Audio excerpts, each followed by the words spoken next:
Selamat berjumpa kembali dalam layanan audio Sahabat Seperjalanan. Hari ini adalah hari Senin 27 Oktober 2025. Tema renungan saat teduh kita dengan judul Mawas Diri. Firman Tuhan terambil dalam 1 Tesalonika 5 ayat yang pertama sampai dengan keempat. Tetapi tentang zaman dan masa, saudara-saudara tidak perlu dituliskan kepadamu, karena kamu sendiri tahu benar-benar bahwa hari Tuhan datang seperti pencuri pada waktu malam. Apabila mereka mengatakan semuanya damai dan aman, maka tiba-tiba mereka ditimpa oleh kebinasaan, seperti seorang perempuan yang hamil ditimpa oleh sakit bersalin. Mereka pasti tidak akan luput. Tetapi kamu, saudara-saudara, kamu tidak hidup dalam kegelapan, sehingga hari itu tiba-tiba mendatangi kamu seperti pencuri.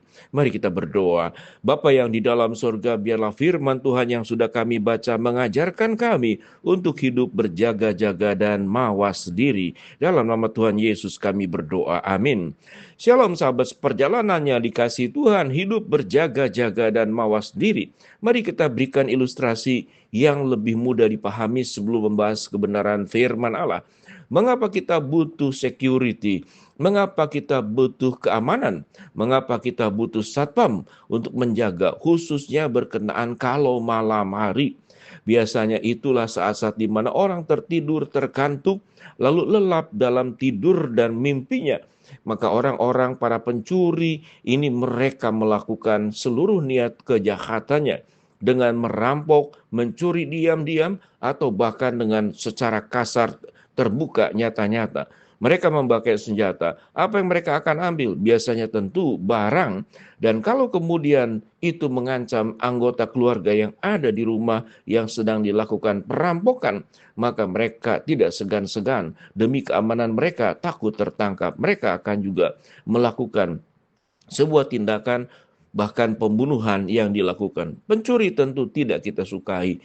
Kita jalan kemanapun juga senantiasa berhati-hati dengan begal, dan selalu anggota keluarga, kalau ada anggota keluarga keluar dari rumah, kita mengatakan berjaga-jagalah dan mawas diri dan berhati-hati, karena setiap orang jahat kita tidak tahu timbulnya dari mana, munculnya dari mana. Dia bisa tatkala kita lengah, kita tidak memperhatikan, kita tidak fokus, kita bisa menjadi korban, apalagi di tempat-tempat yang bahaya. Dengan demikian urusan dengan pencuri, urusan dengan perampok, urusan dengan begal, urusan dengan orang jahat, itu yang firman Tuhan katakan.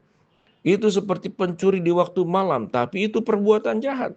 Tetapi kehadiran Kristus yang firman Tuhan katakan, zaman ini dan masa ini tidak perlu dituliskan kepadamu. Tuhan tidak perlu menjelaskan kepada kita kapan akhir zaman. Tuhan pun juga tidak perlu memberitahu kapan kita dipanggil Tuhan dan meninggal. Tetapi tugas kita bukan bertanya tentang kapan kita dipanggil. Tetapi yang kita perlu perjuangkan adalah supaya kita mawas diri, kita berjaga-jaga dan tidak hidup di dalam kegelapan sebagaimana ditulis pada ayat yang keempat. Tetapi kamu, saudara-saudara, kamu tidak hidup di dalam kegelapan, sehingga hari itu tiba-tiba mendatangi kamu seperti pencuri. Maka perjuangan hidup orang percaya tidak perlu bertanya kapan zaman dan masa ini berakhir. Ada beberapa peristiwa orang berkumpul menantikan kedatangan Tuhan, dan ada juga para rohaniawan dengan sangat berani menentukan kedatangan Tuhan itu pada tanggal berapa, jam berapa, bulan berapa, tahun berapa. Dan ada ternyata pengikut-pengikutnya. Mereka berkumpul sekian banyak menantikan Tuhan datang yang kedua kali. Maka jikalau ada pengajaran yang seperti demikian, maka itu bertentangan dengan firman Tuhan. Karena ayat yang pertama dikatakan pasal 5 1 Tesalonika, tetapi tentang zaman dan masa, saudara-saudara, tidak perlu dituliskan kepadamu. Memang Tuhan tidak memberitahu. Karena kamu sendiri tahu benar-benar bahwa hari Tuhan datang seperti pencuri pada waktu malam. Apa yang kita harus lakukan dalam mawas diri? Maka firman Tuhan mengajarkan pada ayat yang keempat, jangan hidup di dalam kegelapan. Lalu kemudian ayat 3 dikatakan, apabila mereka mengatakan semuanya damai aman, maka tiba-tiba mereka ditimpa oleh kebinasaan. Maka di sini berbicara setiap saat masa akhir zaman ini bisa terjadi. Yang kita perlukan adalah bukan bertanya kapan, Tapi biarlah kita hidup dengan jalan hidup dalam kebenaran. Jangan berkata semuanya aman, semuanya damai. Tidak akan terjadi dalam waktu yang singkat. Sekalipun kita tidak tahu ya berapa lama Tuhan datang kedua kali. Berapa lama akhir zaman kiamat ini terjadi. Itu adalah urusannya Tuhan. Kuasanya Tuhan. Hak prerogatifnya Tuhan. Tuhanlah yang menentukan kapan semuanya itu terjadi. Dia punya kewenangan sepenuhnya di atas dirinya sendiri.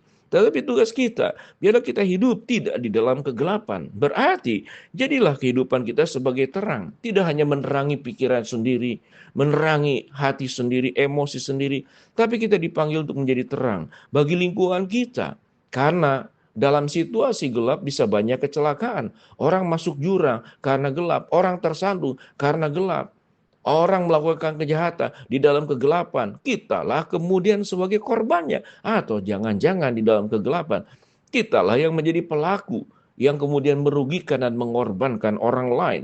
Maka firman Tuhan berkata, jangan hidup di dalam kegelapan. Kalau kita baca lanjut kepada ayat yang kelima, karena kamu semua adalah anak-anak terang dan anak-anak siang. Kita bukanlah orang-orang malam atau orang-orang kegelapan. Maka ayat yang kelima menjelaskan, hidup kita tidak di dalam kegelapan. Satu bentuk ilustrasi dan perumpamaan. Bukan gelapnya malam itu hal buruk, tapi gelapnya malam berarti penglihatan kita terbatas. Biarlah mata kita jernih memandang Allah. Biarlah mata kita jernih jalan di dalam jalan Tuhan. Dan biarlah mata kita tidak dibutakan, tidak digelapkan oleh tipu muslihat iblis yang mengajak kita hidup di dalam dosa, hidup di dalam kegelapan, yang firman Tuhan katakan kita disebut sebagai anak-anak malam. Kita tahu dengan jelas kegiatan-kegiatan malam hari. Kalau kita tanya kepada kepolisian, kejahatan itu cukup banyak dilakukan pada malam hari. Jam 11, jam 12 malam, jam 1, jam 2, sampai dini hari jam 3. Maka itu seringkali ada patroli rutin dari pihak keamanan, kepolisian, bahkan juga dibantu oleh TNI kalau di Indonesia. Mereka melakukan penjagaan, termasuk yang dijelaskan tadi, tentang keamanan yang ada di lingkungan kita, lingkungan keluarga, lingkungan tetangga. Di mana kita berada, maka kita membutuhkan pengamanan yang ada. Janganlah kita berkata semuanya damai dan aman, sehingga sewaktu kita ditimpa oleh sebuah keadaan di mana kiamat dan akhir zaman itu datang, lalu kita terkaget-kaget. Mengapa terkaget-kaget? Karena kita tidak siap untuk menerima semuanya itu. Karena kita tahu dengan jelas, hidup kita masih penuh dosa, hidup kita masih kotor, kita takut bertemu dengan Allah.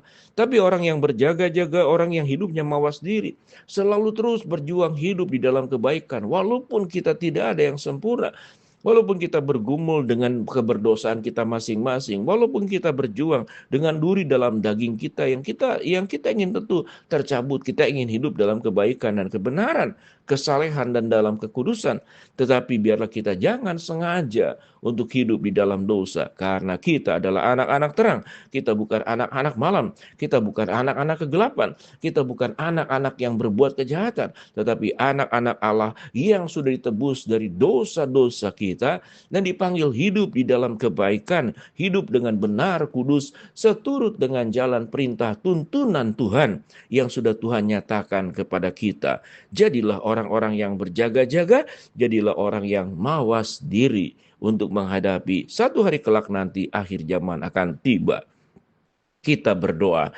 Bapa dalam surga, hamba-Mu berdoa buat sahabat perjalanan yang sakit, Tuhan jamah sembuhkan. Yang sedang menghadapi masalah, Tuhan bukakan jalan. Yang sedang berdoa mengharapkan sesuatu, Tuhan kabulkan dengan cara waktu Tuhan yang terbaik. Di dalam nama Tuhan Yesus kami berdoa, biarlah hidup kami berjaga-jaga. Amin.